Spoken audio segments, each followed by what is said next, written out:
The hardest part of making technical content is not recording it.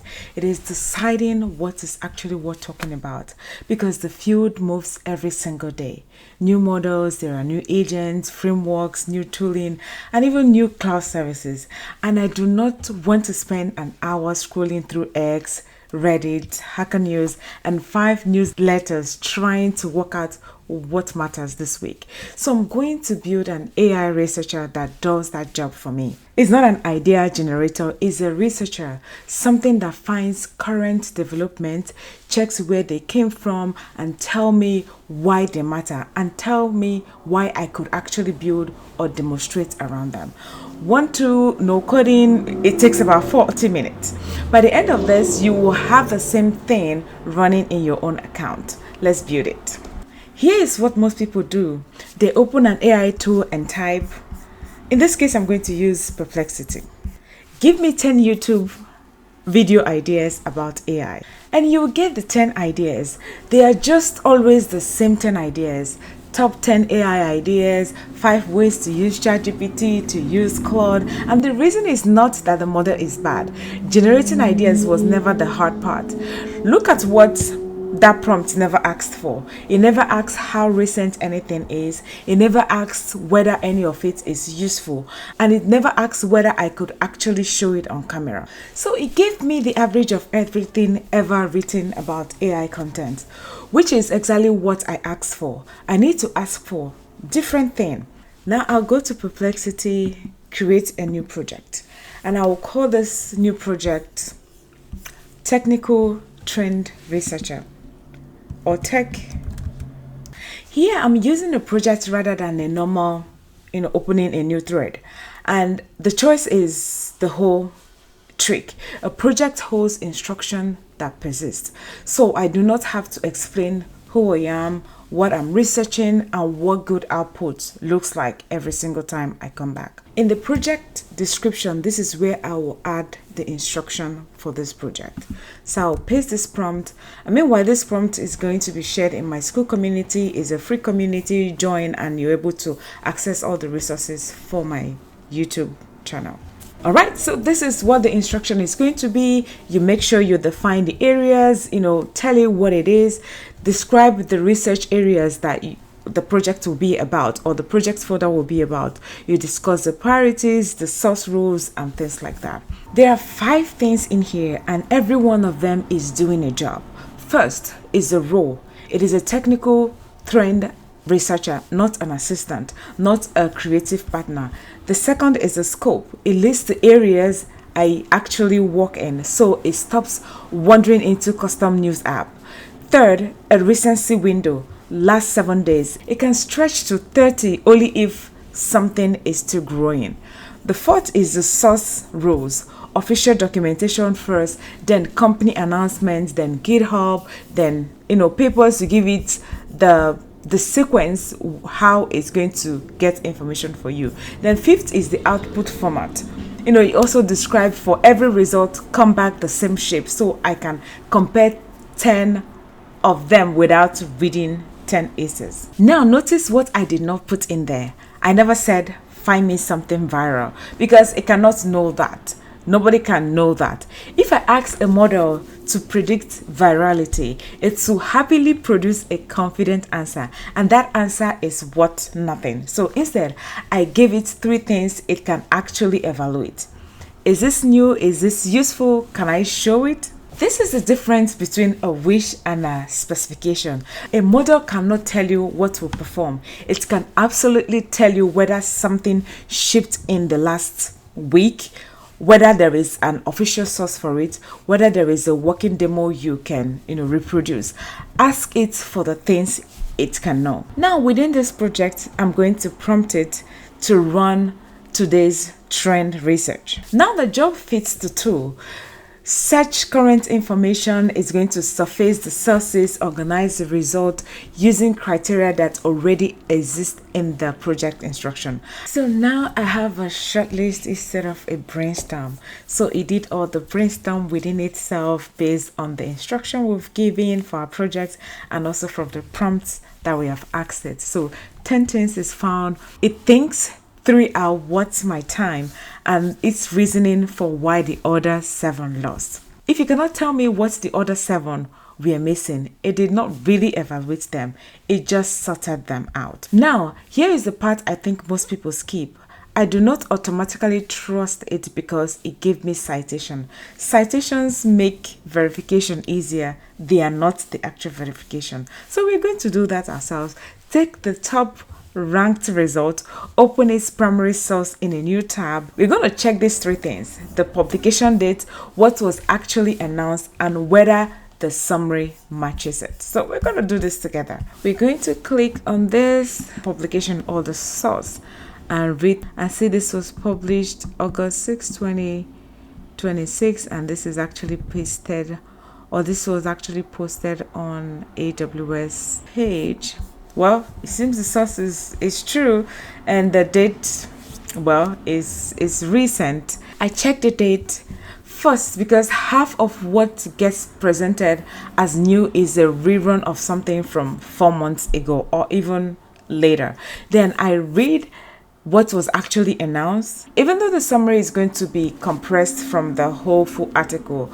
But if I record on top of that compression, I am the one who said it, and I'm the one who is wrong. So just be careful if you are taking the summary as something you want to include in your technical content. You are, liable to the things you're talking because it's a compression of the whole article. So you can go back and read the full article and see if it's really the summary. And actually, you're not doing this because you want to keep reading the article all the time, but because you want to be sure that the tool you're using, that's Perplexity, is doing a good job of summarizing the full article. The rule I use is simple. The AI finds the signal, I confirm the fact.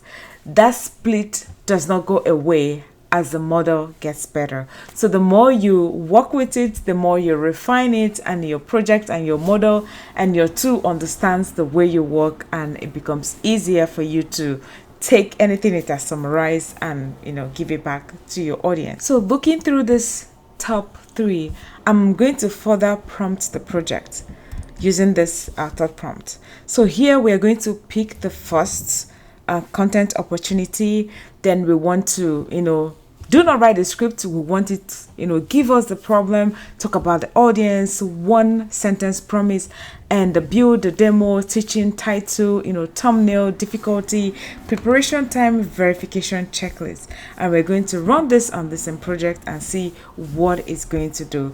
This is the part I actually built this for, because a good idea and a producible idea are not the same thing. I've had ideas that were genuinely great and needed 6 hours of setup, a paid account, and a cloud environment. I would then forget to tear that down. And I've had ideas that were merely good, took 40 minutes to prepare, and taught the viewer the same thing. The second one gets made.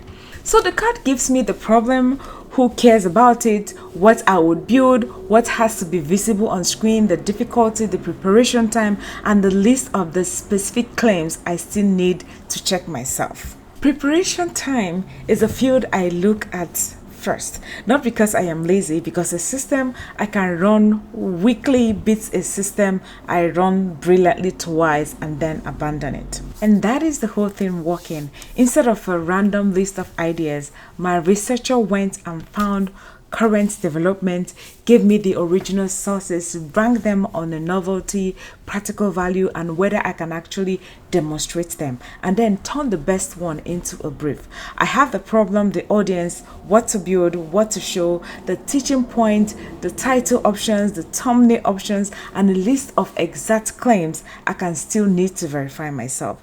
This is a researcher. An idea generator gives me a list. A researcher gives me a decision you can defend. Now, because it lives in the project, I am not rebuilding it next week. I open it, run the same command, and get current results. But the real payoff is that I can improve it. Say I notice it helps handing me model release announcements, which are news and not lessons. I add a rule reducing those. Say I want more GitHub and less Tech Press. I change the source ordering. Say I only want things I can demonstrate in under 30 minutes. That becomes a hard filter. every one of these edits is permanent. This is why I would rather build a process that collects prompts. A prompt is something you paste again. A process is something that gets sharper every time you use it. Stop asking AI to give you content idea. You will get the average of everything ever written on the subject, because this is genuinely what you asked for.